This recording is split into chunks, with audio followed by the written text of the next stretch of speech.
What's going on, everybody? Welcome in to the Sun Belt Syndicate, bringing back the round ball roundup until Zach comes up with a better name. My name is Dominick Crosetto. We've been doing this a couple years now, mostly me by myself with the basketball, but Zach knows his stuff. We've been interacting back and forth on Twitter a little bit. I myself am not really a basketball expert on the X's and O's aspect. I've been watching a lot of Sun Belt over the past 2 seasons and learned a lot.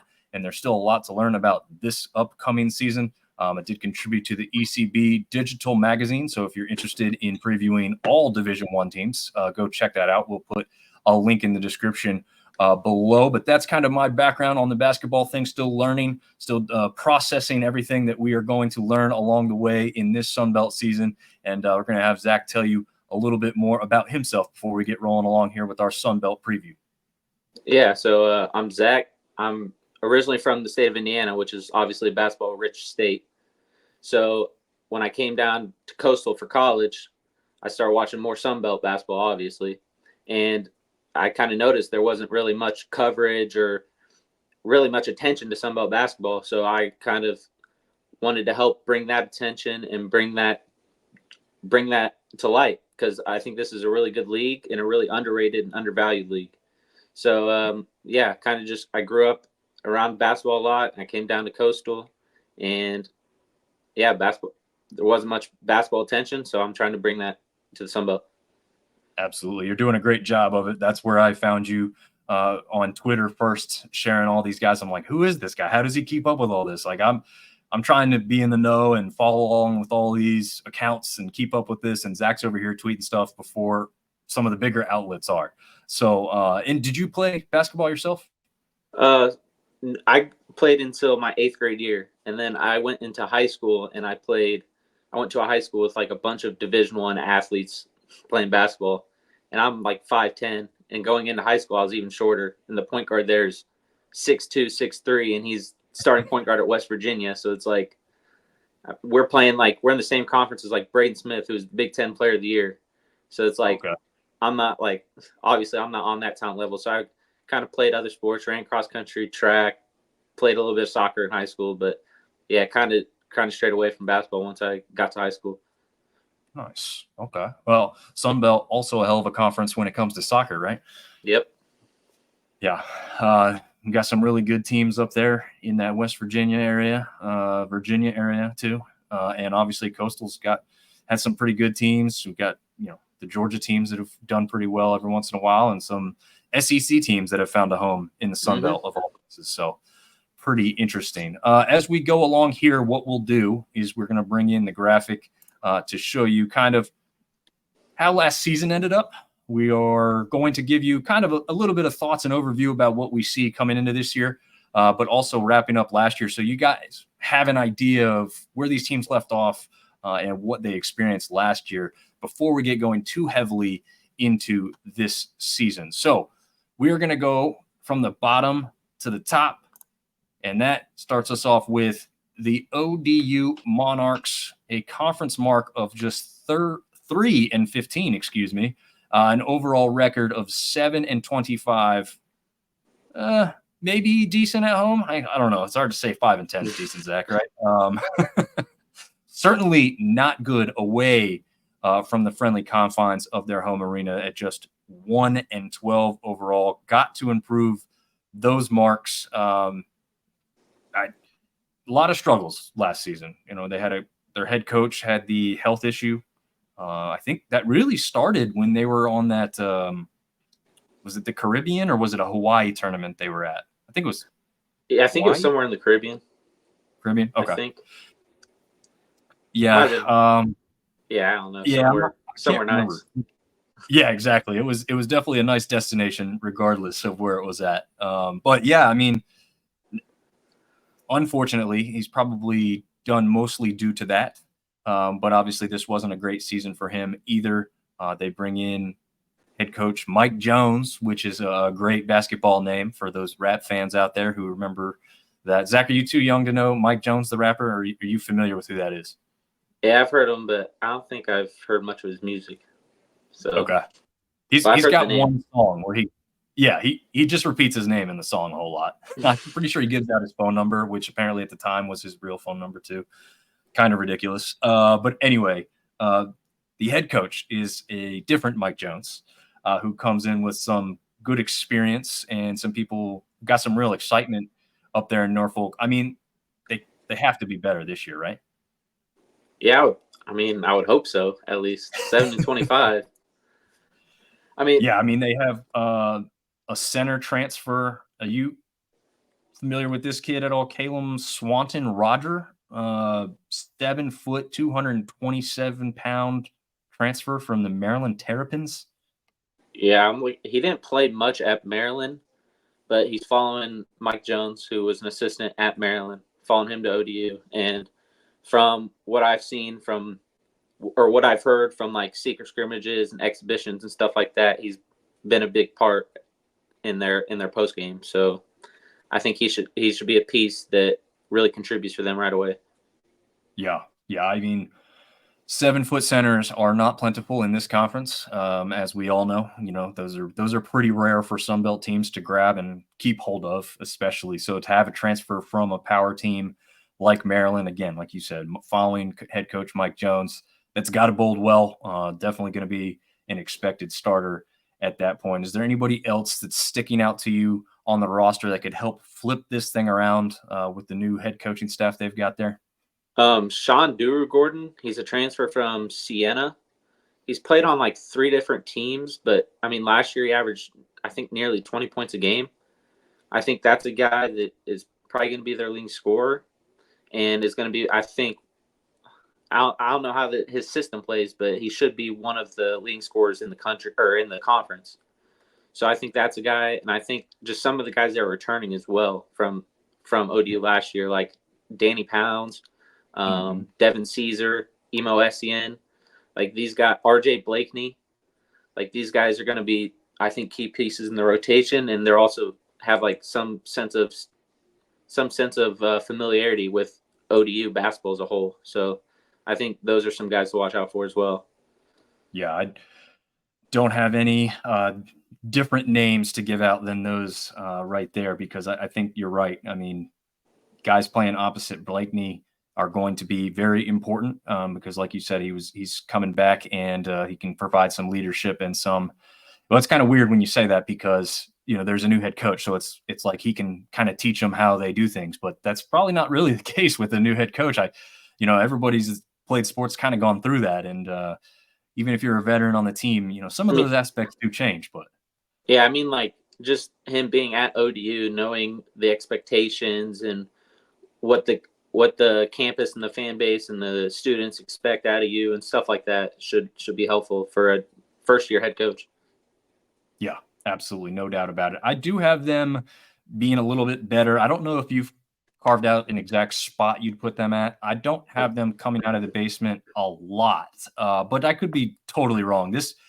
I'll tell you what, I've done basketball kind of predictions the past 2 years before the season has started, and they're nowhere where I thought they'd be. Sans like 3 or 4 teams maybe, but the rest of the conference is just you might as well just shake a dice and go with what you roll, because I don't know where to put these guys. It's just too many unknowns, but I do have them still towards the bottom 4. I had them 11th, so okay. Not like completely last, but making some type of strides. We'll get into this later, but I think there's 4 teams at the top, and then 5 through 14 is kind of just every man for himself. So it'll be interesting to see what happens. Totally agree. It's funny that you said you have them at 11th. I thought about putting them in there. I have them at 12, so I will give that away there. So we are pretty close in that. I think there's just a lot to overcome for a first-year head coach, with a whole roster to learn and also a conference to learn. So it's not like he's got the familiarity with exactly how a lot of these other coaches run their game just yet. Obviously, as the season goes on, he'll become a better aware of that. But expect better things for ODU for sure. Okay, I'm probably going to let you do the intro for this one, since this is your team here. This is where you're currently going to school. What year are you at Coastal, by the way? I'm a senior. Senior, okay. Yep. And you are done after this year, senior-wise, or you have a couple classes to finish up?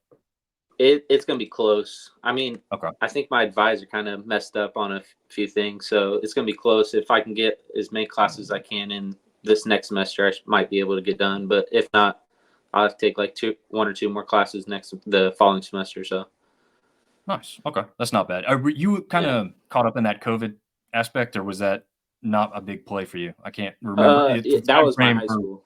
That was in high Okay. school. Yeah, that was my junior and senior year of high school. So Gotcha. Yeah, but being out of school at this point, I am unfamiliar with like exactly who's left that was affected by that. I mean, you got guys playing 6-7 years of football in college, and probably basketball too in some cases. But anyway, back to the task at hand here. Coastal Carolina coming in. They've also got a new head coach to talk about. So Zach, take it away. What your thoughts are, and obviously you could see how they did last season here on the graphic.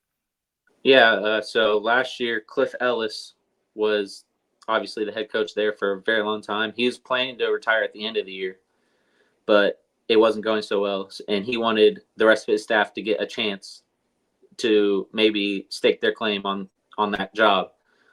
So Benny Moss took over. Didn't end up too well, obviously.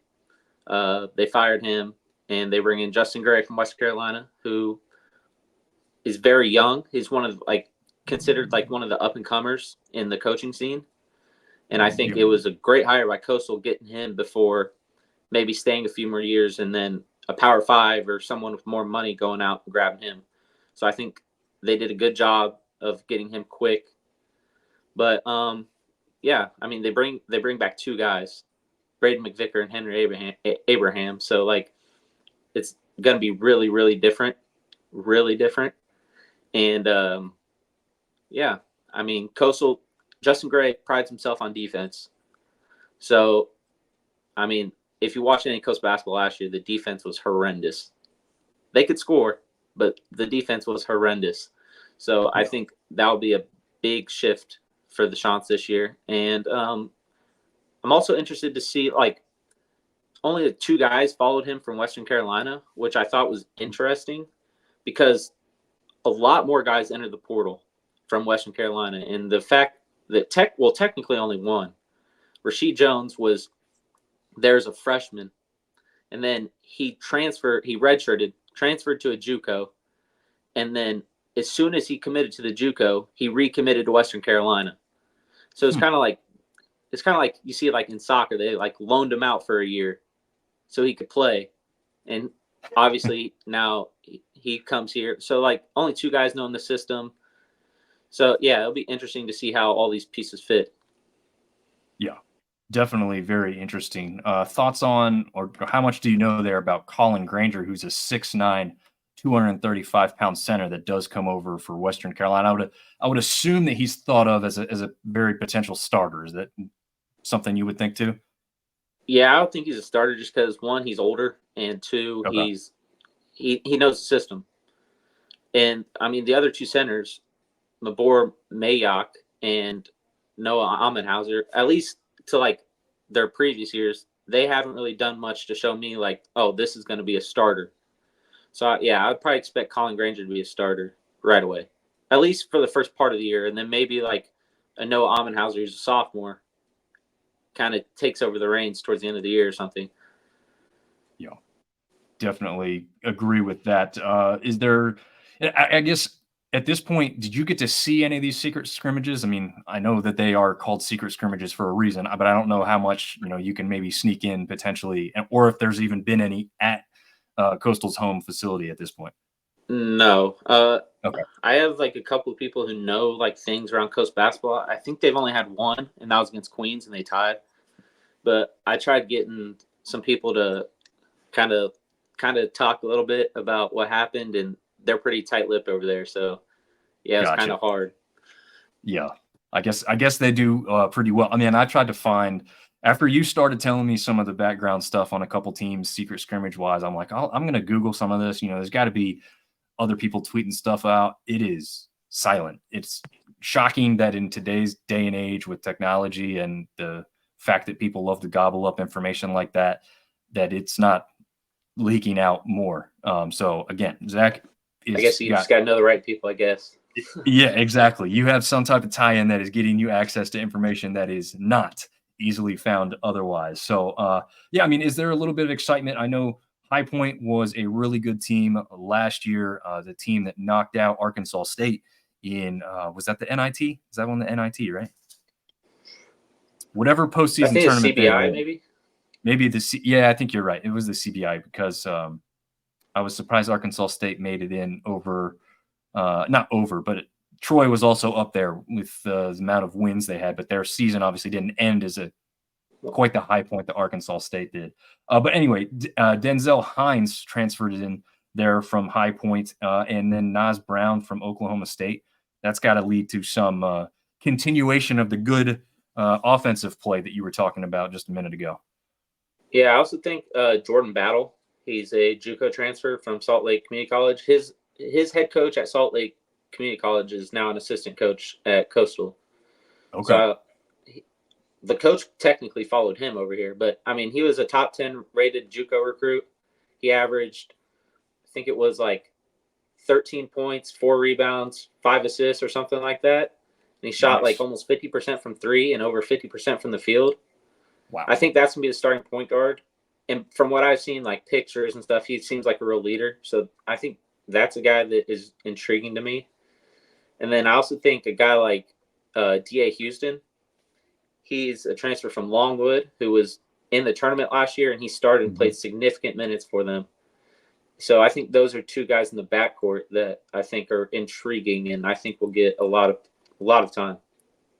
Nice. Okay. Yeah. See, this is the good insight that not many other, if anybody, even really has, maybe besides people on the team themselves. So it can't, again, just kind of like ODU, it can't be as bad again this year, right? I mean, there's got to be a pretty good improvement here for Coastal. I mean, I don't know if they'll improve much record-wise, but I think they'll be more competitive, if that makes sense. Yeah, I don't. Just looking at the rosters on paper, I don't think it matches up well compared to most of the teams in this conference. And I also like to say they had a guy named Marcus Watson transfer from Towson. He's a former 4-star recruit, went to Oklahoma State, then went to NCAA where he averaged like 15 a game, and then went to Towson. He tore his ACL and never played, but he transferred to Coastal. And I thought he was going to be like the guy for Coastal this year. Justin Gray tends to have these like 6'5", 6'6", 220-pound guards who can pretty much do it all.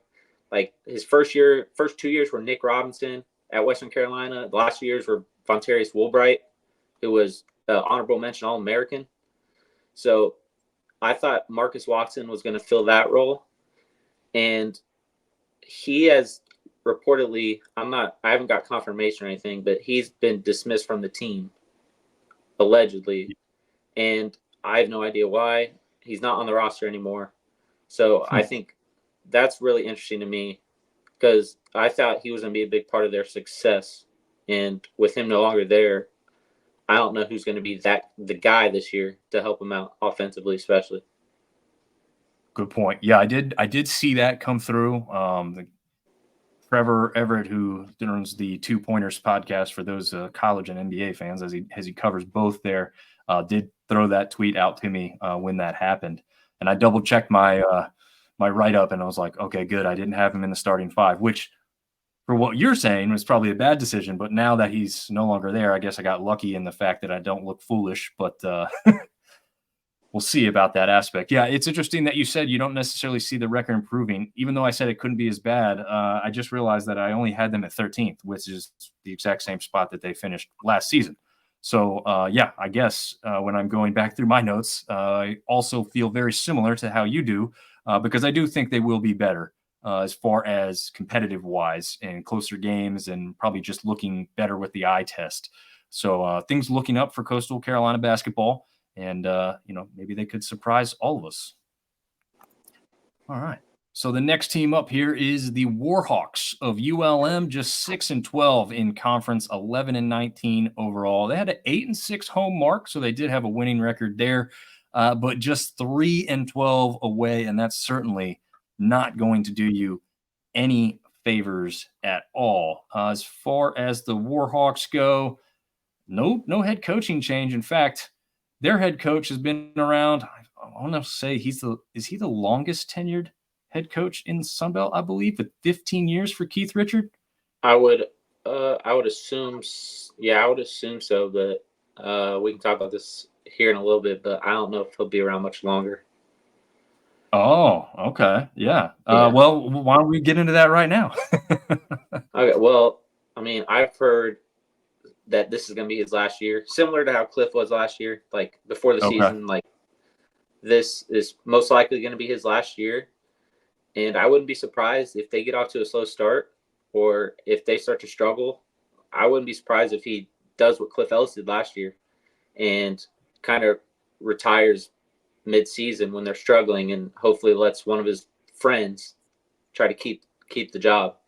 So I mean, he's getting up there in age as well. So yeah, I mean, yeah, that's kind of just the nature of the game. Yeah, it definitely is. The longest tenured coach in the Sun Belt as of now. I don't even know. I mean, I don't even know if anybody's even close to him. Scott Cross. I would assume like Bob Marlin is probably up there or closer. Oh yeah, that's true.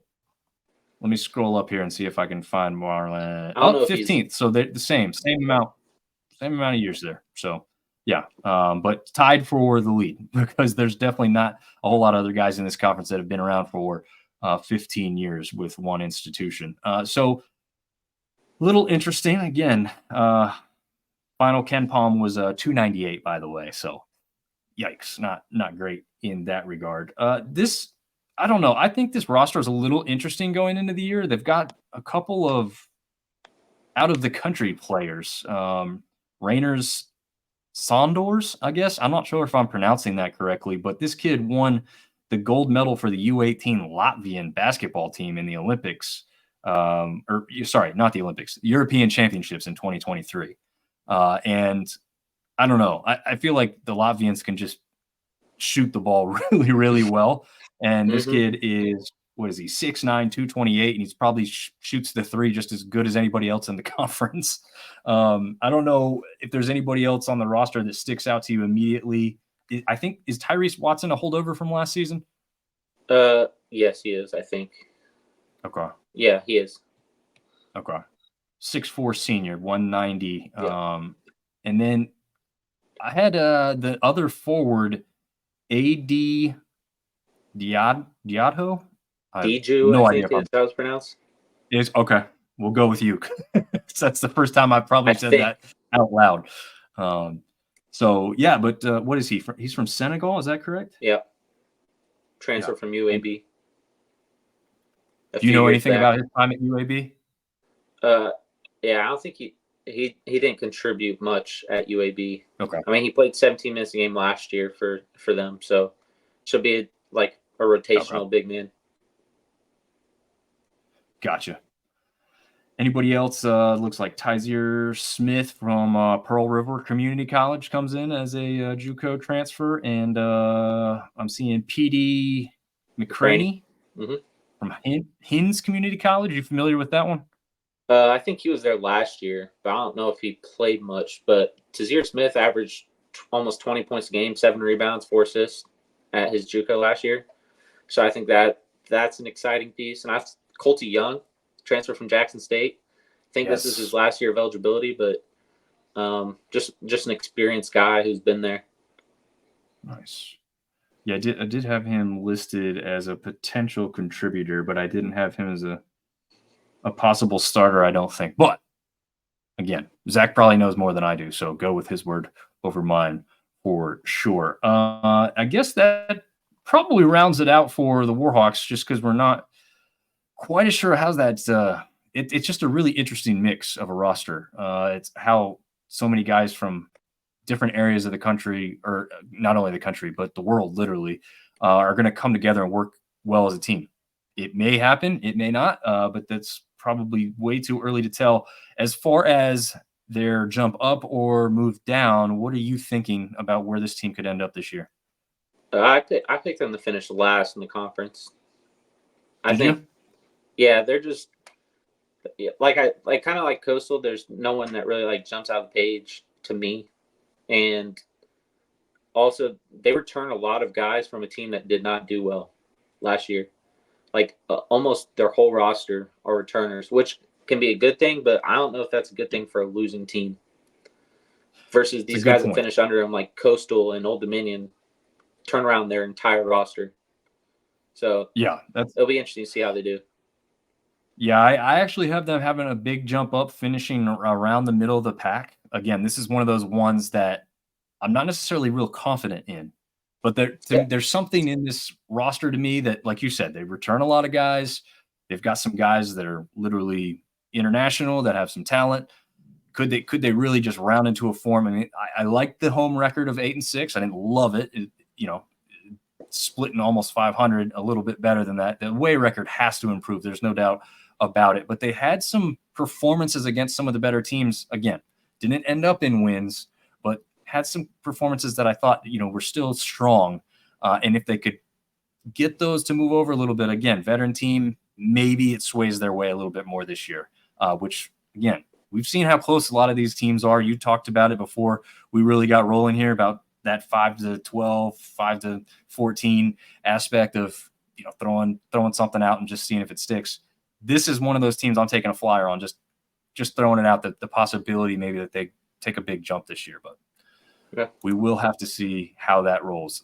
This one's kind of the same. Texas State, 7-11. So I love that 7-11. And just 17-18 overall, 9-4 at home, so decent home mark, but just 5-11 away from San Marcos. What do you think the Bobcats may have in store for us this year? I have them finishing like middle of the pack in the Sun Belt, like 8-9 range, 7-8-9 range. Okay. Yeah, I mean, I like their coach. I like some of their pieces they got. They returned several guys. Tyrell Morgan, I think, is going to be a massive piece for them. I think he only played 2 games last year, but was averaging like 15 a game in those 2. Caden Gomes, who arguably could have been up there with the freshman of the year last year. I think he's poised to have a big year. This Tylen Pope guy, who transfers in from Nevada, he's 6'6", 240. But I heard he's like probably the most athletic guy in the conference. Like, I heard this guy absolutely flies. And then I also like Mark Drome. I didn't really know much about him. Averaged 20 a game in JUCO. Comes from Southwest Mississippi Community College. I mean, he's a short little point guard, but from what I heard on the Sunbelt Media Day that the coaching staff is really high on what he can do and the different options that he can provide this team as well. Nice, very nice. Colton Benson too returns. I think he was a pretty big contributor last year at the guard position. A 6'1", 170 junior, so not a huge guy. Not many guys that I'm bigger than on the basketball court, but that would actually be one of them. I'm barely bigger than him, but I really like their guards. I think they're deep in their guard position. The question is just going to be the bigs. I mean, they returned Christian Turner from last year, but other than that, it's a bunch of transfers. So, and a lot of them are from community colleges or JUCO. So, we'll see how they take the step to the Sun Belt. Yeah, Drew Drennan, another one of those guards you were talking about, I think, is coming back. But yeah, this team. This is a team I flirted with putting kind of where you did at the middle of the pack. I didn't. I think I only had them jumping up a little bit, if at all, as far as record wise is concerned. Let's see where I have them. I put them at 11. I have them at 9th. Okay, I have two spots lower for them, but yeah, I could be wrong. Again, I know I will be wrong. How about that? About some of these teams, it's just too much to know. But that's the fun of what we're doing here now. But yeah, their final KenPom, just to note, was 180. So that shows you the disparity between two teams that were relatively close in the conference standings, but how different they can be in that KenPom rating when it comes down to it. All right. The Marshall Thundering Herd, unfortunately for them, at least in my mind, one of the bigger disappointments coming out of last season. I know that they typically pride themselves on their basketball. Their women's side was really good last year. Their men's side did fall off. Some of that was a little bit expected with the transfers that left and the talent that left. They went just 7-11 again in conference play, 13-20 overall, 8-7 at home, but just 3-9 away. It seems like that's a common theme here for the teams that struggled was playing away from home. What do you think about the Marshall Thundering Herd going into this season with new head coach Cornelius Jackson? I think they'll be an interesting team to watch. I think, obviously, Mike D'Antoni leaving is going to be a loss.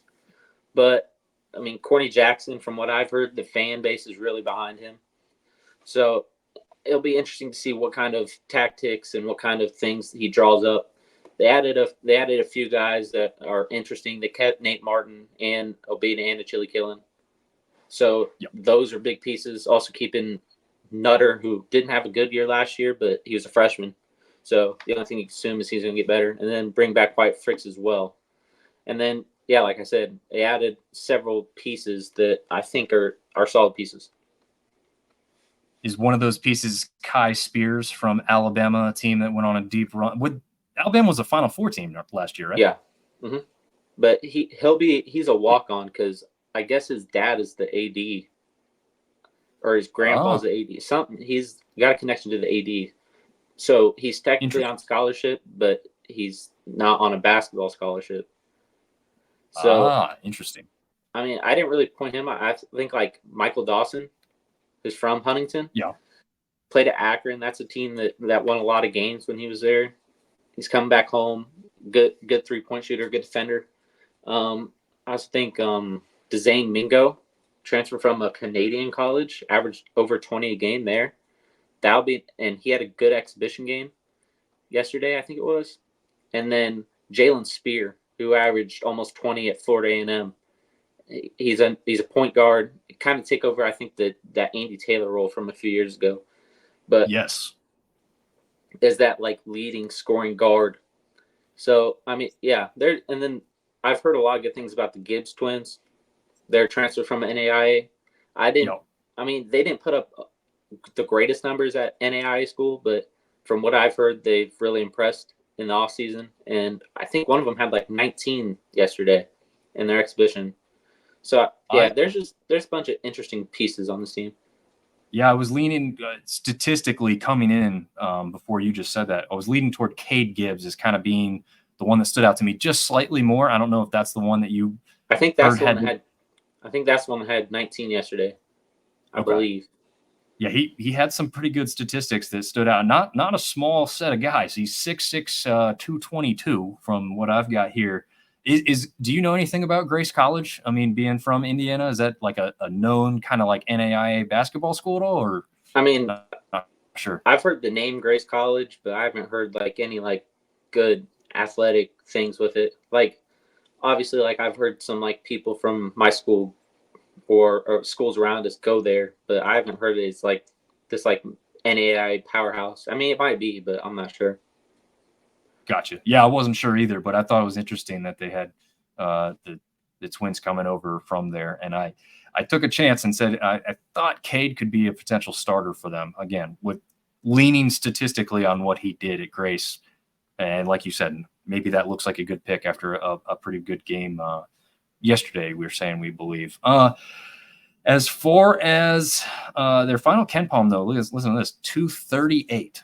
So you just heard Texas State at like 150 there or 180, what I said. And then this one way, way down for Marshall. But the potential there to jump up quite a bit, I think, the bigs are the aspect that we're going to lean on being pretty good for Marshall this year. Do you have them making a little bit of a jump up in this year? I have them 10th. So right around where they finished last year. But, like I said earlier, like 5, 6 through 14. I think is just anyone's game. And I think this is the team that could shock some people with, especially their scoring ability with like the Gibbs twins or Mingo or Spear. Yeah, no, absolutely. I could see, a packed house is going to make a big difference. And I feel like Marshall's going to be able to do that this year. A lot of excitement going on. I know you've seen it, Zach, but if you haven't seen some of the stuff that they've put together for their, what is it called? Some schools call it Midnight Madness or whatever, the pump up event to get everybody. Mm-hmm. I forget what they call it. The Marshall one is top notch. If you haven't seen what they've done, I mean, they bring people everywhere for any game. Yeah. Like the Coastal, I go to the Coastal versus Marshall basketball game, and I would say that game is always sold out. And if you know Coastal basketball, no one shows up to those games. That game is sold out every year, and it's like 65-70% Marshall fans. And then same with football, like that whole away sideline is just filled with green. And then I think baseball, they were the same way. Like they everywhere they go, they have support. Yeah, and you're not kidding, because as you are a soccer guy, I went over, I think it was last season. They played a first round matchup for soccer against Elon. And I went over there, and I had my son with me, and I was like, hey, let's run to the bathroom before halftime so we beat all the lines, because it's a small stadium. Mm-hmm. We went out there and somebody scored, and the place went absolutely nuts. So I'm thinking, walking back, obviously Elon scored. It was so loud. We heard it in the bathroom, which is not even attached to the stadium. You had to cross the street and go to this other facility. No, that's how many people Marshall brought to the game. They sounded like the home crowd. They probably had more people than Elon at that thing. Everywhere for every sport. They always have major support. Yes, absolutely. No doubt about it, which is a good thing. We want as many teams like that in the Sun Belt that we can get. So, yeah, absolutely. Just to touch on where I think I had Marshall is probably about 8th is where I had them. So a little bit of a jump up, but nothing too crazy. But like you said, I think this is a team that could surprise us all. I don't know if you've got Georgia Southern being a surprise team, a team that went just 8-10 in conference, 9-24 overall, 6-7, a losing mark at home, and just 2-14 away. But they do have a brand new stadium that they're going to be playing in this year. So do you think that bodes well for the Eagles of Georgia Southern? Yeah, I'm really high on Georgia Southern this year. I'm finishing 5th in the conference. I think they're a team that a sleeper team that could make a run in the tournament and really shock some people. Like they bring back several key contributors: Aaron Banks, Eugene Brown, Avante Parker, and then I like some of the guys they brought in. Adante Holloman had a really good. I think they went to the Dominican Republic over the summer, and he was really good. Dante Horn transferred from Texas State. He was good last year for Texas State, and I think he was good in the Caribbean too. Micah Smith was a high-rated freshman recruit. Was recruited to James Madison, and then when Byington left, decommitted, came over. Nicavian White is a JUCO Division II National Player of the Year or something like that, and he's I think a piece that's gonna contribute big. Like I really like this team a lot. Yeah, it looked like South Carolina's 2A Player of the Year in Braylon Thomas, 3-time 3A Player of the Year from the state of Georgia, Micah Smith, and then Langston Boyd had a great year. No superlatives like that, but North Carolina's Mallard Creek High School, which is in the Charlotte area, which is not easy to put up numbers like 19.9 points per game average. So yeah, I absolutely agree with you. What's funny is we didn't compare anything, right? Before we did this, we didn't compare anything. I also have Georgia Southern in 5th place in the Sun Belt this season. So I do absolutely agree with you. I got Dante Horn as a very much a potential starter. Tyson Brown, a 6'9", 225 transfer from Rhode Island, Rhode Island's typically a pretty decent basketball institution. So yeah, if you remember, and as an App State guy, obviously I remember this, they took App State to the wire there at home and lost in overtime. Certainly should have, could have, would have won it at the end of regulation without even needing overtime with a slightly different play. I think if I remember correctly, it was something like a foul they let up that they probably just didn't even need to give up. So this team was competing with some of the better teams in the conference last year, even though the record doesn't necessarily indicate it. But I do think that, like you said, Zach, the potential is there for a big turnaround. There's got to be some of that is excitement with the new arena. Well, they also started like 0-11, 0-12 last year, and I think that was a symptom of having a first-year head coach, Charlie Henry, who's very young, for head coaching standards, his first head coaching job. And he even admitted, like, there was a lot of stuff I had to figure out and a lot of stuff that I did not expect when becoming a head coach. And I think we saw towards the end of the year and in the Sun Belt tournament, like, what they're capable of. And I think Charlie Henry is a great coach, and I think he'll be a name to watch out in a few years for like these like high major openings. And yeah, like I said, I think what we saw towards the end of last year and into the Sun Belt tournament is we're going to see more of that this year. And I also think they're 13 deep. I think all 13 scholarship guys can play minutes. Like, I think this is one of the deeper teams I think a lot of the teams in this conference are really deep this year, but I think Georgia Southern has 13 guys that I could realistically see playing big minutes. Yeah. I mean, like you said, I mean, even the recruits they're bringing in are guys that you'd want on your roster immediately. And some of these teams in this conference probably would have them as starters almost immediately because they might need that scoring help. So, yeah, I mean, I don't have any qualms with what you're saying. I believe everything that you've said is very much potentially going to come true. And that's going to bode very well for Georgia Southern fans is, again, a 9-24 record. Probably, I don't necessarily say it flips, but it's probably going to be closer to flipping than looking like that again this season. So good news for the fans of Georgia Southern. Okay. South Alabama, also 8-10 in the conference, 16-16, right at 500 overall, and 11-6 home record. So pretty good there. Just 5-9 away from home, though. What are we thinking as far as the Jaguars this upcoming season? I think they're going to fall off a little bit. I think they're going to be one of the disappointing teams of the year. I mean, looking at some of the guys they brought in doesn't really excite me too much. A lot of JUCO NAIA transfers. In terms of who they brought back, Maxwell Land, but he's hurt, so I don't know when he's going to be healthy or anything. Judah Brown is a solid piece. But like I said, they brought in a lot of like NAIA Division III JUCO transfers, and I mean it's a big step up in the Division I ranks, especially like a good physical conference like the Sun Belt. So I mean, just on paper, I have them finishing towards the bottom of the conference, but heck, maybe those guys are ready to take the jump. Yeah, I'd have to agree as far as like excitement level. A lot of these teams, like you said, are getting some guys that you expect to play right away. Like you just said with Georgia Southern, maybe 13, as many as 13 deep. Definitely don't feel the same way here with South Alabama. And I just don't know if I saw enough out of last season, at the end of last season, to make me think that all of a sudden this team's going to really turn it around with a couple additions. And again, those additions aren't, unfortunately, the most exciting. I am kind of like you. I don't know exactly where you have them at, because you said towards the bottom of the conference. I've got them coming in last. I have them in 13th. Okay.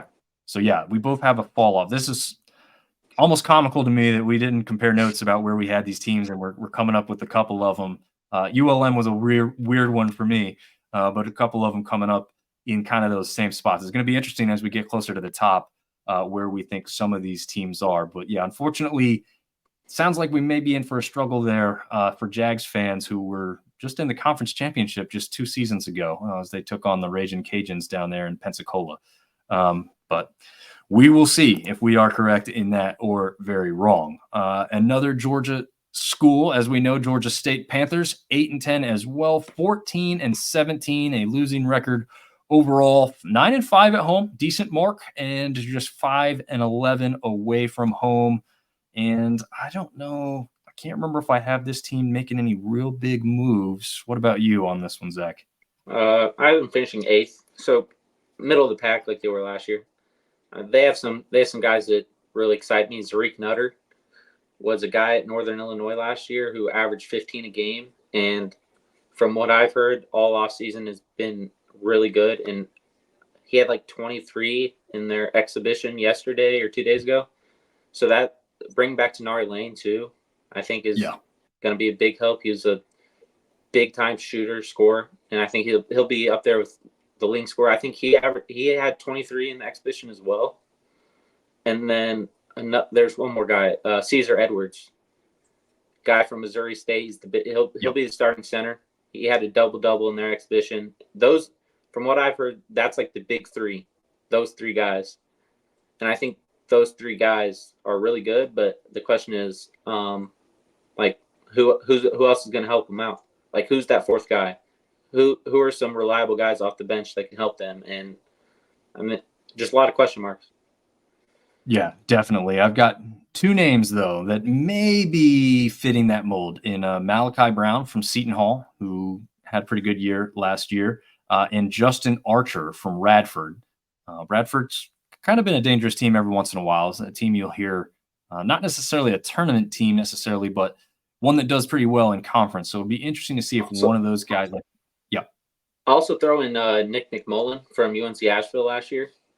I think he had a good exhibition game as well. I think the four, if I remember right, they're like starting five from their exhibition was Malachi Brown, Tenari Lane, Zarik Nutter, Nick McMullen, and Caesar Edwards. I think that's a really good starting five. And like you said, Justin Archer, I think will be a decent piece off the bench. Jelani, I think his name's Jelani Hamilton. Yeah, was a 4-star recruit at Iowa State. Didn't play, redshirted, didn't play. So I'll be interested to see what he could do. And then I think they have a few good freshmen like Dennis Scott or Trey Scott. And then Clash Peters, who was committed to Coastal and then decommitted after Benny Moss got fired. I think they have some intriguing pieces, I think. Yeah, definitely. I think the whole roster, if I have this note correct, is almost split down the middle with returners and transfers, which is like really 4 typical. returners. I think they only have like 4 returners. I think if I'm only 4, okay, 3. I think Tenari Lane, DK Manuel, and Malik Ferguson. Okay, wow, didn't realize it was that little. So yeah, that note is not correct that I had down. But I guess I looked a little bit at their beginning of their schedule slate. We haven't talked about that too much, but because I have the note in front of me, it looks like their first 6 or 7 games or so are kind of favorable. Like you said, if they can get these guys, that fourth guy, to get in there and really contribute, this could be a dangerous team. You said you had them at 8th in the conference? Yeah, 8th. All right, I think I have them 10th. So jumping down a little bit, but not too crazy. Nothing huge there as far as the difference is concerned. We have the Golden Eagles of Southern Miss, 9-9 conference record, 16-16. They just like to keep it right down the middle there. But they did go 11-3 at home, a very impressive mark in front of their home crowd, which gets quite rowdy when they're playing well. But again, same thing that we've talked about, just 5-9 away from home. Is this team, they faced a lot of injuries to start last season, lost some guys for the whole season. Is this a team that just won the conference championship in the regular season 2 seasons ago? Could they return to that form this year? I think so. I have them 4th in the conference. I think it's a team where, I mean, based on their 2 exhibition games, they just finished one and then they had one a few days ago. This team's going to be able to score with the best of them. Like, they're going to score a lot of points. My question is just how good is their defense? Because in their exhibition against New Orleans, they gave up 102 points. And then in their exhibition today against Jackson State, they gave up 85. So I think, like I said, I think they're going to have a plethora of scores, but it's just how much does that affect their winning, and can they get their defense figured out? Because if I think they can get their defense even like slightly figured out, this is a team that I think can make some noise even in the NCAA tournament if they get there. Yeah, I think this team's going to be really good. I've got them jumping right back up towards the top, not at the top. I've got them in 2nd for myself as far as I was thinking there. I like Jay Ladner, their 5th-year head coach there, like what he's done. I think, again, the adversity with the early season injuries last year, Curbelo, I think he started the season or maybe he was the one that got hurt before and then came in for, I think he only played like 2 or 3 games. He came in towards the last half of the year. Okay. I think he faced some And eligibility issues towards the was beginning that of what the it year. was? And then Okay. he played a few games, and I think he got hurt, and then he came back for a few games. Okay. But yeah, that's a guy who was a 4-star recruit coming out of high school. I saw him play when he was at Illinois. I saw him play in the Big Ten tournament and the NCAA tournament, I think, when it was all in Indianapolis. And that's a guy who they thought was going to be like their next guy. Like, he was backing up Ayu Dosunmu. He was the 6th man of the year in the Big Ten as a freshman, I think. And then he came in his sophomore year and just like was not the same guy. And he went to St. John's, and maybe it was a fresh start, and he had a few good games, but he was just not the same guy. And he came here last year, and he had some good games. And then in their exhibitions, like against New Orleans, he had 24 and 8 assists. And then today he had 29. So that's a guy who I think could really step up and maybe even be player of the year in the conference. Dang it! You just spoiled my little tidbit there. That was my tidbit. That is who I have awarded the Player of the Year award to. That's funny that you just said that. He just struggles with consistency. That was his problem in his second year at Illinois, and then at St. John's, and even last year. It was just like he's just so inconsistent. If he can get any type of consistency, he'll be dangerous. Yeah, I like his, like, just from the eye test, like you said, the consistency needs to be better, but the way he plays the game, you can just tell he's a dangerous player when he touches the ball. You do not want to let him go off. And like you said, so far in this early part of it's not even the early part of the season. I guess it's the preseason, if you want to call it that. He's been playing very well. Denijay Harris, is it Denjay? Transfers back in from Arkansas, right? Yep. Yeah. He was if I butchered it, let me know. Yeah, I've always thought it was like Denijay Harris, but Denijay, he was there for 3 years, was really, really good for them, and then went to Arkansas, barely played. Nice comeback. He had a really good 2 exhibitions, like another guy who I think he had like 30 and 15 against New Orleans, and then I'm looking at he had 25 and 13 today. So wow. Yeah, he's gonna be a monster. I heard he lost some weight as well, maybe a little bit more athletic, and he's really improved his 3-pointer as well. He hit a last-second 3-pointer against New Orleans, sent it to overtime. So he was the one that did that. So I saw the clip on Twitter, but it wasn't clear who it was on the clip that I saw. Okay, yeah. If a guy got lighter and faster at 6'7", 200 pounds, watch out, because that is a dangerous mix of size and speed. Yeah. And better shooter, yeah. What is I got a question mark there for them at the center position, or possible center position. They've got Lieb Yat, who got injured and didn't touch the court at all last year. He was thought about to be a very potential starter going into last season. I'm not sure if they're just going to go 2 forwards instead of the big center position, if he's maybe still not quite ready, either physically or skill wise. I don't know. Well, I thought it was gonna be Tegra Eze. He was a guy that played 15 minutes a game, 7 foot, like 250. Like, he's a big guy, but he didn't start in the first exhibition game. Didn't dress today. They've been playing 2 forwards, Denijay Harris and D'Anthony Gordon from Arkansas Little Rock, and then today they actually played 3 forwards. They also played Christian Watson, transfer from Miami. Oh yes, I had him as also a senior. Kobe Montgomery, both averaged over 20 minutes per game. So yeah, if you're playing a lot of healthy minutes for Miami and putting up stats, probably going to see plenty of the floor for Southern Miss this season. Okay, so you already touched on where you had them, right? 4th, was that what you said? 4th, yep. Okay, I'm going higher, going with 2nd.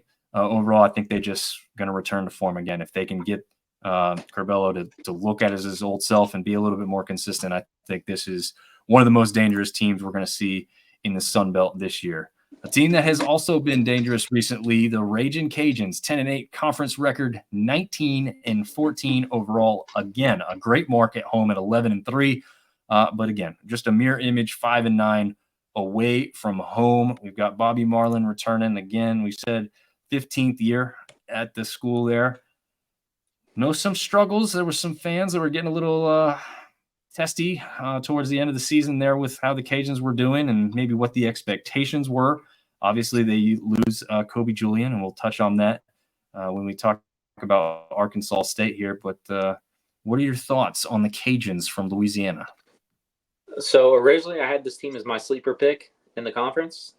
I thought they were really good, but then Hosanna Katenge, he tore his ACL, Achilles, and he's out for the year. So that kind of hurt it a little bit. I moved him down to 6th. I had him at like 4th. So I kind of flip-flopped them in Southern Miss. But I think there's a lot of exciting pieces. I think getting rid of Themis Folks, from what I've heard, both by fans and potentially in the locker room, he wasn't there towards the end of his Louisiana stint. Like, fans were not happy with him, and it went down a sour road. So, and I like some of the pieces they brought in. I think Christian Wright from Oregon State played a lot of minutes at Oregon State. I think he's going to be really good for them.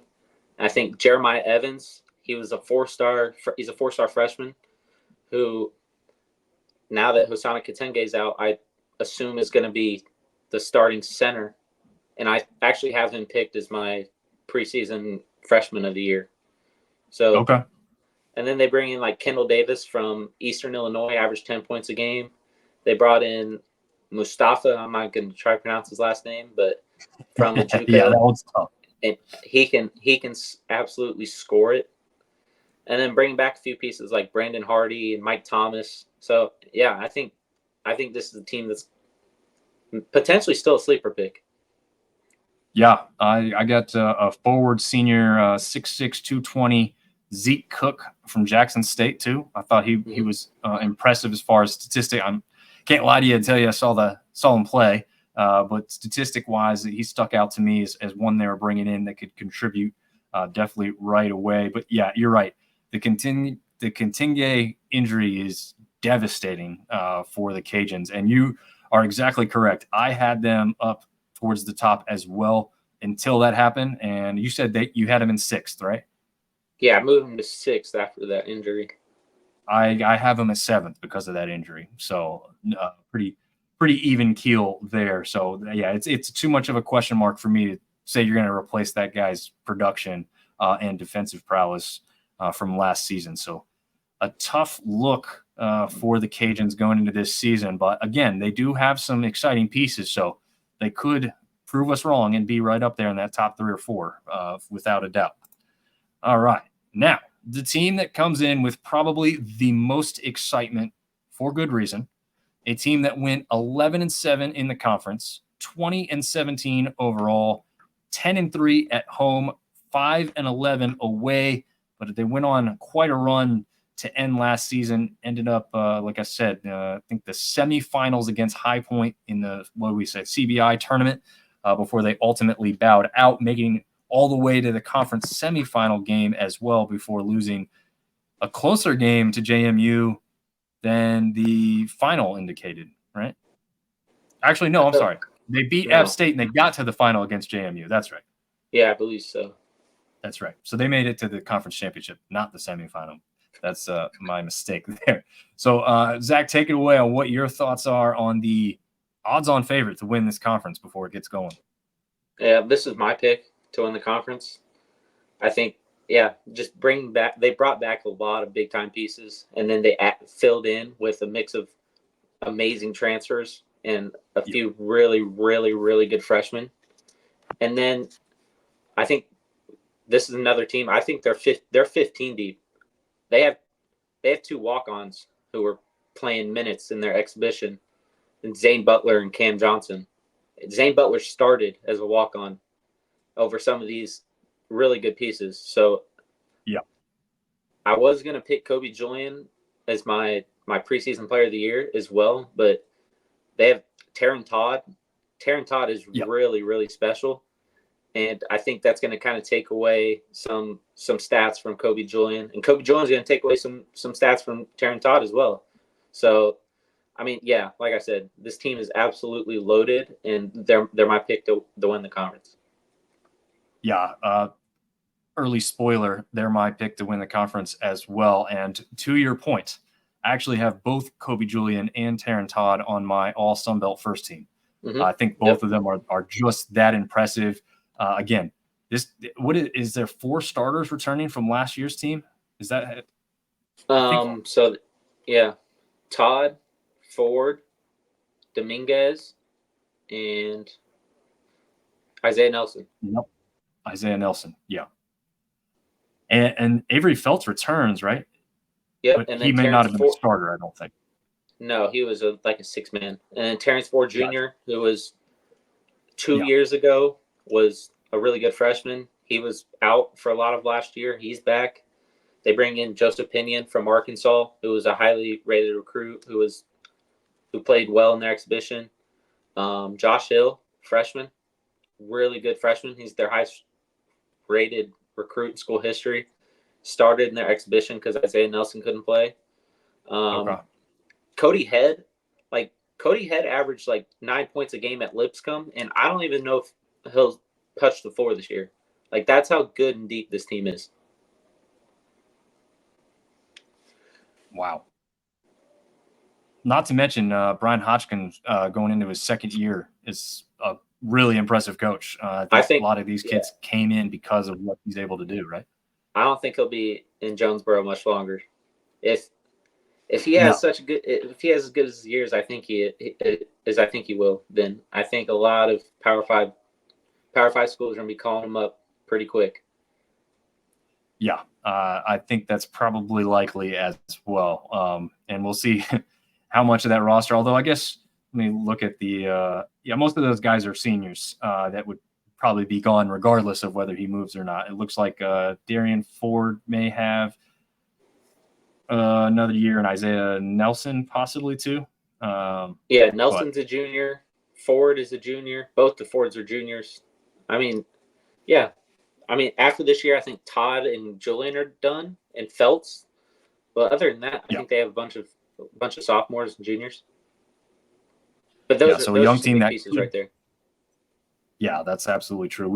We've seen what success in this conference can do, as we've not quite made it to JMU yet, but you win, you're going to be gone. As we know that these teams and schools with a little bit more money than we've got to play with in the Sun Belt can afford to do with basketball. That's the downside to being one of the smaller mid-major conferences when it comes to basketball at this point.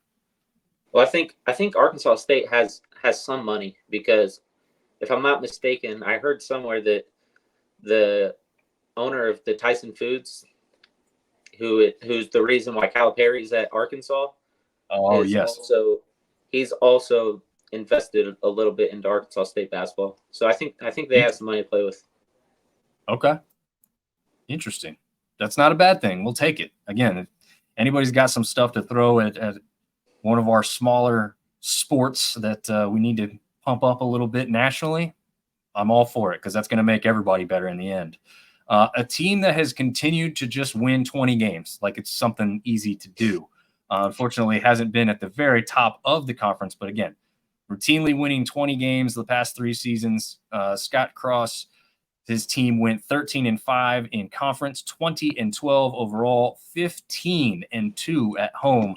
How about that array record? Gets them again, 5-9. A team that, record-wise, probably could have put into a postseason tournament. A little surprised they didn't quite get an invite, but they didn't necessarily have that hot streak to end the season like Arkansas State did. I think that's what swung in the favor of the Red Wolves over the Trojans in that regard. But all right, Zach, 20 wins again, or do you think they fall a little short? I think so. I picked them to finish third. Like I said, I'm from Indiana, so I grew up around Purdue basketball, and they're just another one of those teams that no matter who's on their roster, they're going to find a way to win games. And I think Troy is that version of the Sun Belt Conference.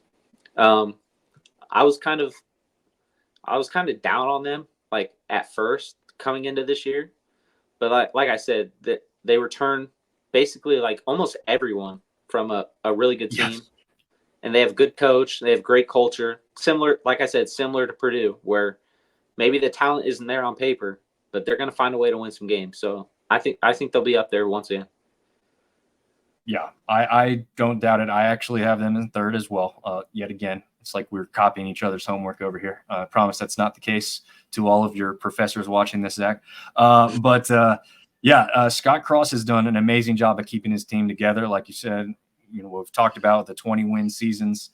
It's literally a family-type atmosphere over there, which is brought into another aspect as he brings his son, Austin, into the fray as well onto the team this year. So it'll be interesting to see how much playing time he does get as the coach's son. But most of those coaches are pretty good about that. They're not giving their kids any favors just because they're on the roster. But Marcus Rigsby, Tayton Connerway, who was extremely impressive last year, both coming back there. Miles Rigsby, I mean, I guess that's another pair of twins that we have for brothers. Troy. Brothers. They're just brothers. Okay. They have two sets of brothers on their team this year. Is it Fields? Is that the other one? No, Cooper and Kobe Campbell. Campbell. Okay. Yeah, one's a freshman, one's a JUCO transfer. See, the family aspect continues. He does it again. But yeah, this team, I'm with you. I don't see how this team fails to win 20 games. Like they just, like you said, it doesn't matter who's on the roster. They're going to do it. And Scott Cross is well respected in his 6th year in Troy, Alabama. And I believe they are going to find their way right back up to the top like they have. And it's not going to be easy to get those 20 wins. Not saying that, but I believe they'll get there yet again. All right. I have one more thing on them. I have Tayton Connerway as my preseason player of the year. Okay. I think he's gonna be big, and I mean, there's a little trend of players going from 6th man of the year to player of the year the next year, like Terrence Edwards, and I also have Scott Cross as my coach of the year because, like I said, I think they're just gonna find a way to win games and compete at the top, and then I think Connerway is going to compete for defensive player of the year because he's a really good defender, put up several steals a game, and he's going to guard the best perimeter player whoever they play. And there's a lot of good perimeter players in this conference. Yeah, and was he the one that transferred in from Army originally? No, I think Connerway was the JUCO transfer. Was it JUCO transfer? Okay. Mm-hmm. I actually have him in my All Sun Belt first team, so I do definitely agree that he is a premier player in this conference. My coach of the year was Jay Ladner, just because if Southern Miss does what I expect them to maybe do, jumping back up, that's one that I'll go. We'll recap those things once we finish up too, so that everyone can get a good look at that. So JMU, yes, there's the trophy here, but they are not the last team we will cover. So don't go anywhere after this one's over. They finish 15-3 in the conference, an incredible 32-4 mark overall, 14-1 at home. And look at that. We finally got somebody who can figure out how to play on the road. 12-2 mark away from the friendly confines of Harrisonburg, Virginia. Do the Dukes repeat? Well, we know that, we both have Arkansas State as number 1. So I guess we've already spoiled that, but how far do the Dukes fall, I guess, is the more accurate question to ask you here, Zach. I think they're going to finish 2nd in the conference. I think Preston Spradlin is a great coach, did a great job at Morehead State, brought him to the tournament, and he's developed several NBA players out of Morehead State. And I think in terms of talent on paper, they're up there. They might be better than Arkansas State in terms of talent on paper, but I just kind of had Arkansas State a little bit ahead of them just because of continuity. And like I said, the fact that the same coach is there and they return almost all their big time pieces. And here at JMU, they only return Xavier Brown as like a contributing piece. But yeah, I think it's another exciting year for JMU. Yeah. I won't even go over every single name we've got here, but just to listen to some of the transfers that they've brought in, one from Texas A&M, one from Syracuse, one from Georgia Tech, one from Seton Hall. So these are basketball programs. These are Washington. Yeah. Yep. These are basketball programs that you know and are familiar with, from a team that finished in the second round with a loss to Duke, which is no shame in that, especially after that win over Wisconsin. They seem to have the Big Ten's number last year, I guess I should say, right? Was it Michigan State? They started off the opening victory night, over, right? Yep. One of the biggest wins in the conference for sure. Their final KenPom was 63, by the way. So far and away the best one in the conference as far as that's concerned. And there's just no way you can go 32-4 again, right? Even with the talent, like you said, that's just an incredibly difficult mark to match. So I have them falling off and finishing fourth. Again, total crapshoot as far as whether that's going to happen or not. But you have them in second. I definitely think they are going to be up there challenging for the top spot in the conference once again, because like you said, that roster still has a ton of talent with a great head coach still at the helm, even though they had to replace another great head coach who ends up at Vanderbilt.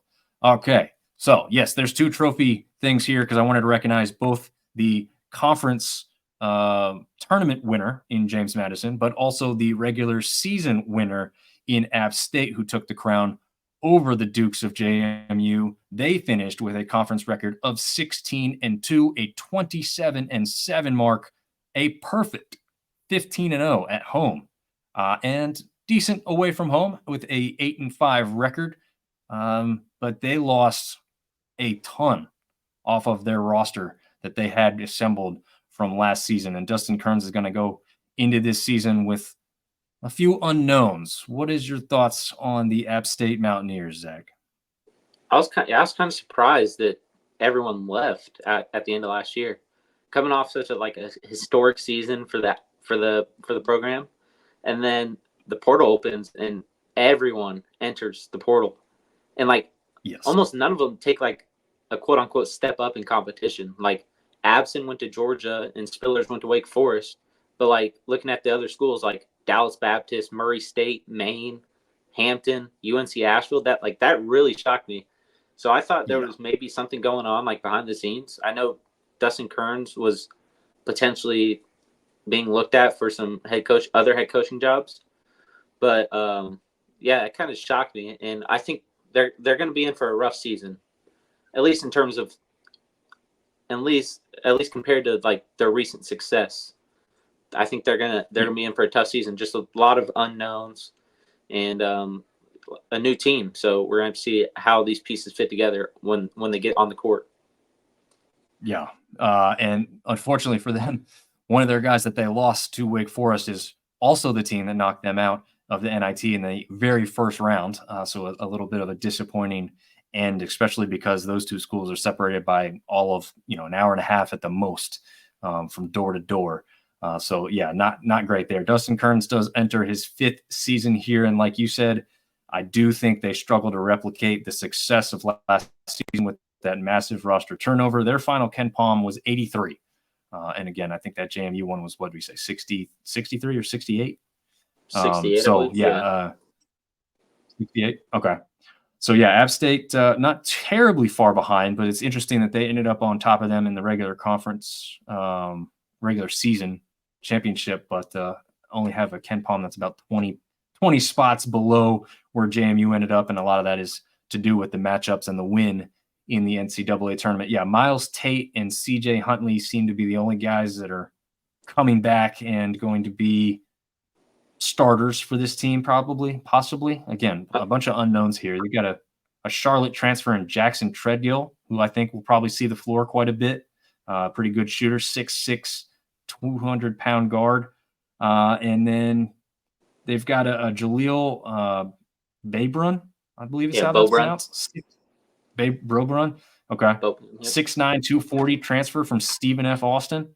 I mean, the potential may be there, but like you said, to me, there's just way too many question marks to feel comfortable putting them right back at the top. And part of that thinking has to go along with what you said.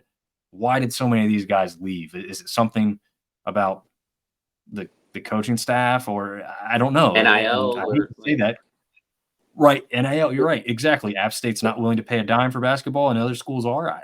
I like I don't said, it's know. just confusing. It's just confusing that all these guys left and like only two of them took a step up in terms of competition. Like, Mm-hmm. so I think it was like what his name is. What was his name? Xavier Brown. He Yes. played 19 minutes a game last year, and he transferred to a D2 school. Like that, yeah, that kind of shocked me, and kind of makes me wonder, like, is there something else going on that the public does not know? Yeah, it's really interesting. I know that the rumor mill was going crazy when all that was going on, and yeah, he was probably the single most athletic guy on the court. He could jump out of the gym. He, I will say, he had a little bit of problem with taking care of the ball. He turned it over quite a bit, and not necessarily a great shooter. So the athleticism was there, but the skill level maybe is why he's finding himself at a smaller Division II school. Or wait, you said was it Dallas Baptist? Is they're D1, right? No, I don't think so. I think they're Division II. Oh, okay. I know their baseball's D1, so that's Yeah, why I I think their was throwing that baseball out is there. D1, but their basketball is Okay. D2. But I mean, it just Okay. shocked me. Play 19 minutes a game, and like a lot of guys are leaving. Like maybe you could be the next like 25, 30 minute a game guy. Like, why are you leaving True. to go to a smaller school? It's a good point, and a point that we may never know. But so you said you have them falling off. I've obviously got them falling off with what I've said as well. But how far down do you have App State landing this year? 7th. Okay. I'm not terribly far off. And I would have loved to have put them at 7th, but I just, again, way too many question marks. I feel like they have a big fall off here, and I've got them in 9th. I kind of Just because. kind of just gave him 7th just because like kind of trust Dustin Currents, and then I also bring Miles Tate and CJ Huntley are two really good pieces that True. are going to stick around, probably compete for all conference teams. So I mean, they got that going for them at least. Yeah, absolutely. And look, I'm wearing the hat. I don't want to be right about them being in 9th, right? I want them to be better, just as Zach hopes that Coastal Carolina ends up way better than where he's predicted them to be. But got to try and split the difference here and not be too much of a homer and tell you guys what we really think is about to happen. So that'll wrap it up for the preview of the games or the teams individually, I should say. So let's recap the awards that we thought we had. Player of the Year. Zach, why don't you go first with who you had listed there for that? Tate Connerway of Troy. I had Andre Corbello of Southern Miss. Coach of the Year, I had Jay Ladner for Southern Miss. Zach? I had Scott Cross of Troy. Makes sense. Newcomer of the Year, I think you mentioned this one. I did not mention this one myself. But I have – yeah, go ahead. Mark Freeman of JMU. Okay. That's a good pick. I've heard that name coming up a little bit. But I went with Austin Green from Texas State. I was really impressed with what he did statistically coming in, and I think he may be able to replicate that for the Bobcats down there in Texas. Defensive Player of the Year, Zach. I considered Tate Connerway of Troy, but I ended up going with Isaiah Nelson, Arkansas State. Okay. That's a good solid pick. I'm going off the beaten path here because of what I think is possible about getting better at ODU. I am taking Colum Swanton Roger to come up big. He was didn't play a ton at Maryland last year, but he did get quite a bit of blocks when he was in there. So I'm thinking with his size, the coach that brought him in with him, like some aspect of me thinks he's going to come through and take that spot or very possibly can battle for the top of that spot. Did you have a full Sun Belt first team pulled out at all? I had a first, second, and third team, but the third team only has 4 guys because I had Marcus Watson on there and he's no longer with the team. So, gotcha. Well, we'll just do the first. I'll do my first team. How about that? And then you can do your first and second, or if you want to name your third that you'll have to fill a spot in for. So my all Sun Belt first team was Kobe Julian from Arkansas State, Anochili Killen from Marshall, Corbello from Southern Miss, as mentioned, possible player of the year, so that's why he's there. Tate Connerway from Troy, and Taryn Todd from Arkansas State as well. So my first team, Mark Freeman of JMU, Taryn Todd of Arkansas State, Miles Rigsby of Troy, Tate Connerway of Troy, and then Kobe Julian of Arkansas State. Second team, I messed this one up too because I had Katenge in there. But Curbelo of Southern Miss, Tenari Lane of Georgia State, Aaron Banks of Georgia Southern, Obina Anachili Killen of Marshall, and then I'll throw in Nate Martin as well. Marshall. That's a good choice. Good choice there. And you want to go ahead and give us your third team? And again, gonna have to replace one, but at least those four two you now had. because I kind of moved a guy up to the second team. But that's true. Yep. Miles Tate of App State, Sean Dewar Gordon of Old Dominion, Isaiah Nelson of Arkansas State. I'll throw Zarik Nutter of Georgia State as well. And then I'll go CJ Huntley of App State. Okay.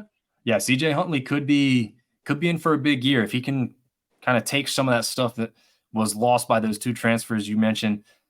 It's possible he could be right up there. And he's got a pretty good shot for a big man too from the outside and perimeter. So we'll have to see. Is there anything in closing you want to share with the folks before we get out of here and look forward to next Monday's tip-off? I'll go through some of the secret scrimmage and exhibition scores or rumors that I heard. Yeah. A lot of these were tweeted out by Trilly Donovan on his Twitter. Whenever he gets like a verified score, he'll post it on his Twitter. So Arkansas State beat Murray State 78-73 in a secret scrimmage. They were led. I won't go to some of the specific stats, but they were led by Josh Hill and Taryn Todd. Okay. They also played exhibition against Trevecca Nazarene, and they won 78-71. They were led by Darian Ford and Taryn Todd. Coastal played Queens. Like I said earlier, they tied. I haven't got anything out of what happened in that game. Same thing with the two Georgia Southern games.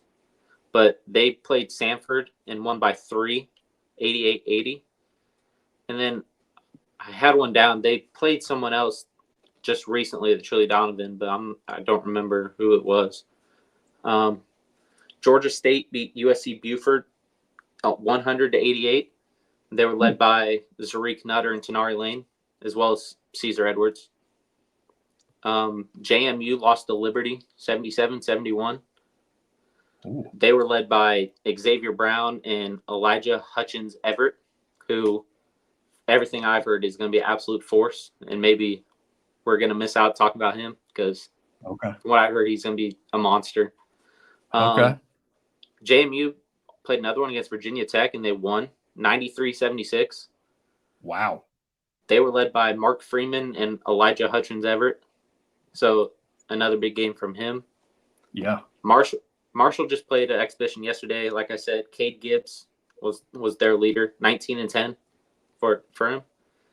Old Dominion lost to American, 75-60. That was towards the beginning, so like I said, don't really know what happened there. Right. They also recently lost to Robert Morris, 94-79. They were led by Caesar and RJ Blakeney.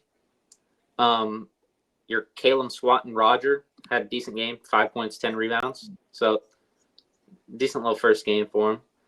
Nice. And then, Southern Miss, they had one, like I said, against New Orleans. Curbelo finished with 24, 5, and 8, as well as 2 steals. Denijay Harris had 30 and 15. And Jet Montgomery, who's a freshman, had 10 off the bench in 9 minutes, which was interesting. And then Alfred Worrell had 20, a JUCO transfer. And then they just finished a exhibition game against Jackson State, where Curbelo had 29 and 6 assists. Christian Watson, the transfer from Miami, had 15 and 8. And Denijay Harris had 25 and 13. So kind of, kind of a The little bit of name coming insight through on there. some of the teams. Yeah, absolutely. That's awesome, man. Thank you for bringing that score updates to us because, again, it's not easy for the vast public to find these things easily. So I'd also appreciate. I'm kind of disappointed on the lack of exhibition games that are being like televised this year. Like I feel Right. like last year I watched like 5 or 6 exhibition games before the season started, like whether it was on YouTube or ESPN Plus or the school's channel. This year, like there isn't a single exhibition game televised, which they're all like either on radio or you just have to like find the stats after the game, which Interesting. yeah. Kind of interesting. Kind of hurts a little bit, but there was all like South Alabama lost to an NAI school in an exhibition game last year or something like that. But like, yeah, it's kind of sucks not being able to watch them. And then you turn on and there's like, you see like Purdue Creighton. I watch Purdue Creighton. It's like, why can't I be watching like Southern Miss versus Jackson State as well? Yeah, I know, right? I don't understand why they don't put that stuff. I mean, these kids are playing their hearts out, no matter whether people are all there in the stands Like or that's not. that's what I would be doing. Like right now, Right. I'd be sitting here watching an exhibition game, but there's none on. I Yeah, think it's the incentive also, they're trying to get people out to the game because a lot of these things are charity events, so they're trying to true. raise money for charity. So trying to sell some tickets. That makes sense. Yeah, you definitely want that aspect of it. But this was a great first episode. Again, Zach's going to be a plethora of information as we go along the season. We haven't picked out a day of the week, and it may fluctuate throughout the season. Again, Zach's going to obviously be taking in as much live basketball when Coastal's right there in his backyard. And so we will see if we can find a mostly consistent date to bring this out to you guys. But certainly our hope is to bring this out to you weekly with some graphics along the way, provide some better Sunbelt basketball coverage than we have so far. Again, as Zach said, this is not always the best or the easiest to find out there on the interwebs. So you should be able to find this via video podcast on YouTube, Rumble, associated places like Facebook and Instagram as well. But also certainly on the audio form, if that's the way you like to take in your podcast. So, Zach, any final words before we wrap up our very first episode together here? No, I mean, I think it'll be a fun season. I'm ready for the season start. Only a week left, but yeah, it's gonna be exciting this year. Oh, I know one thing. Tell them where to find you on Twitter. Yeah, I think it's at Sunbelt Report on Twitter, and I also have an Instagram, but that's just mainly for communication purposes. So yeah, Twitter, Sunbelt Report. I might be starting up some other stuff, but I'll let you guys know if I do anything else. Absolutely. Please do. Again, follow at Sunbelt Report on Twitter. He's a great follow. A lot of basketball information coming your way. So until next time, we appreciate you guys all tuning in, and we'll see you next time.